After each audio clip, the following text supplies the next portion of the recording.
Hi ಎಲ್ರಿಗೂ ನಮಸ್ಕಾರ. ಇವತ್ತು ಬೆಟ್ಟದ ನೆಲ್ಲಿಕಾಯಿನ ಬಳಸಿ ಚಿತ್ರಾನ್ನವನ್ನು ಮಾಡ್ತಾ ಇದ್ದೀನಿ. ಈರುಳ್ಳಿ, ಹಸಿಮೆಣಸಿನಕಾಯಿ, ಕರಿಬೇವು, ಬೆಳ್ಳುಳ್ಳಿ, ಸಾಸಿವೆ, ಕಟ್ ಮಾಡಿ ಇಟ್ಕೊಂಡಿರುವಂತಹ ಬೆಟ್ಟದ ನೆಲ್ಲಿಕಾಯಿ, ಕಡಲೆಬೇಳೆ, ಉದ್ದಿನಬೇಳೆ, ಶೇಂಗಾ, ಅರಿಶಿಣದ ಪುಡಿ, ಹಿಂಗು, 1 ಟೀ ಚಮಚದಷ್ಟು ಸಕ್ಕರೆ, ಅಡುಗೆ ಎಣ್ಣೆ ಇಷ್ಟಿತ್ತು ಅಂತಂದರೆ ರುಚಿಕರವಾದಂತಹ ಬೆಟ್ಟದ ನೆಲ್ಲಿಕಾಯಿ ಚಿತ್ರಾನ್ನ ರೆಡಿ ಅಂತಲೇ ಅರ್ಥ.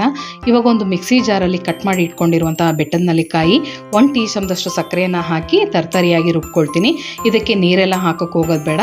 ತದನಂತರ ಹಸಿಮೆಣಸಿನಕಾಯಿ, ಬೆಳ್ಳುಳ್ಳಿ ಮತ್ತು ಸ್ವಲ್ಪ ಪ್ರಮಾಣದಲ್ಲಿ ಉಪ್ಪನ್ನು ಹಾಕಿ ಪೇಸ್ಟ್ ಮಾಡ್ಕೊಳ್ತಿದ್ದೀನಿ. ಉಪ್ಪನ್ನು ಯಾಕೆ ಬಳಸ್ತಾ ಇದ್ದೀನಿ ಅಂದರೆ ಹಸಿಮೆಣಸಿನಕಾಯಿ ಪೇಸ್ಟು ಕಪ್ಪಾಗಬಾರ್ದು ಅನ್ನೋ ಕಾರಣಕ್ಕೆ ಅಷ್ಟೇ. ಇವಾಗ ಗ್ಯಾಸ್ ಮೇಲೆ ಒಂದು ಬಾಣಲೆಯನ್ನು ಇಟ್ಟು ಅಡುಗೆ ಎಣ್ಣೆನ ಕಾಯ್ಲಿಕ್ಕೆ ಇಟ್ಟಿದ್ದೀನಿ.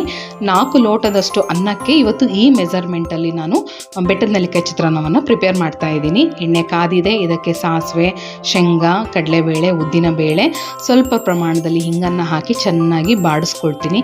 ತದನಂತರ ಒಂದು 5 ರಿಂದ 6 ಈರುಳ್ಳಿ ಉದ್ದುದ್ದನಾಗಿ ಹೆಚ್ಚಿರುವಂತಹ ಈರುಳ್ಳಿಯನ್ನು ಈ ಒಗ್ಗರಣೆಗೆ ಬಳಸ್ತಾ ಇದ್ದೀನಿ. ಸ್ವಲ್ಪ ಪ್ರಮಾಣದಲ್ಲಿ ಕರಿಬೇವನ್ನು ಹಾಕಿ ಚೆನ್ನಾಗಿ ಬಾಡಿಸ್ಕೊಂಡು ಇದಕ್ಕೆ ಹಸಿಮೆಣಸಿನಕಾಯಿ, ಬೆಳ್ಳುಳ್ಳಿ, ಉಪ್ಪನ್ನು ಹಾಕಿ ಪೇಸ್ಟ್ ಮಾಡ್ಕೊಂಡಿದ್ವಲ್ವ ಅದನ್ನು ಹಾಕಿ ಚೆನ್ನಾಗಿ ಕೈ ಆಡ್ತೀನಿ. ಇನ್ನೇನು ಕೊನೆಯದಾಗಿ ಸ್ವಲ್ಪ ಅರಿಶಿನ ಮತ್ತು ನೆಲ್ಲಿಕಾಯಿನ ಪೇಸ್ಟ್ ಹಾಕಿ ಚೆನ್ನಾಗಿ ಕುದಿಸಿದ್ವಿ ಅಂತಂದರೆ ಒಗ್ಗರಣೆ ರೆಡಿ ಆಯಿತು ಅಂತಲೇ ಅರ್ಥ.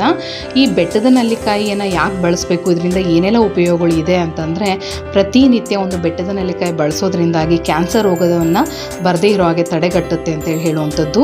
ಹಾಗೆ ಆಯಸ್ಸು ವರ್ಧನೆಗಾಗಿರ್ಬೋದು, ಕಣ್ಣುಗಳಿಗೆ, ಕೂದಲಿಗೆ, ಹೃದಯಕ್ಕೆ, ರಕ್ತ ಶುದ್ಧಿಗೆ, ಚರ್ಮದ ಕಾಂತಿಯನ್ನು ಹೆಚ್ಚಿಸಲಿಕ್ಕೆ, ಸಕ್ಕರೆ ಕಾಯಿಲೆಯ ನಿಯಂತ್ರಣಕ್ಕಾಗಿರ್ಬೋದು, ವಿಟಮಿನ್ ಸಿ ಹೇರಳವಾಗಿರೋದ್ರಿಂದ ಪ್ರತಿನಿತ್ಯ ಈ ಸೀಸನ್ ಮುಗಿಯೋದ್ರೊಳಗಾಗಿ ಬೇರೆ ಬೇರೆ ರೀತಿಯಲ್ಲಿ ನಾವು ಇದನ್ನು ಬಳಸ್ತಾ ಹೋಗ್ಬೋದು. ರಸಮ್ ಆಗಿರ್ಬೋದು, ಉಪ್ಪಿನಕಾಯಿ ಆಗಿರ್ಬೋದು, ಚಿತ್ರಾನ್ನ ಆಗಿರ್ಬೋದು, ಜ್ಯೂಸ್ ಆಗಿರ್ಬೋದು, ಪ್ರತಿನಿತ್ಯ ಬಳಸ್ತಾ ಬಂದರೆ ನಮ್ಮ ಆರೋಗ್ಯಕ್ಕೆ ತುಂಬ ಒಳ್ಳೆಯದು ಅನ್ನೋ ಕಾರಣ. ಇವಾಗ ನೋಡಿ ಚಿತ್ರಾನ್ನ ರೆಡಿ ಆಯಿತು. ಬೆಟ್ಟದ ನೆಲ್ಲಿಕಾಯಿ ಉಪ್ಪಿನಕಾಯಿ ಜೊತೆಗೆ ಇವತ್ತು ಚಿತ್ರಾನ್ನವನ್ನು ಊಟ ಮಾಡ್ತಾ ಇದ್ದೀನಿ. ನೀವು ಕೂಡ ನಿಮ್ಮ ಮನೇಲಿ ಟ್ರೈ ಮಾಡಿ ಹೇಗಿತ್ತು ಅಂತ ಕಮೆಂಟ್ ಮಾಡಿ ತಿಳಿಸಿ. ನಮಸ್ಕಾರ.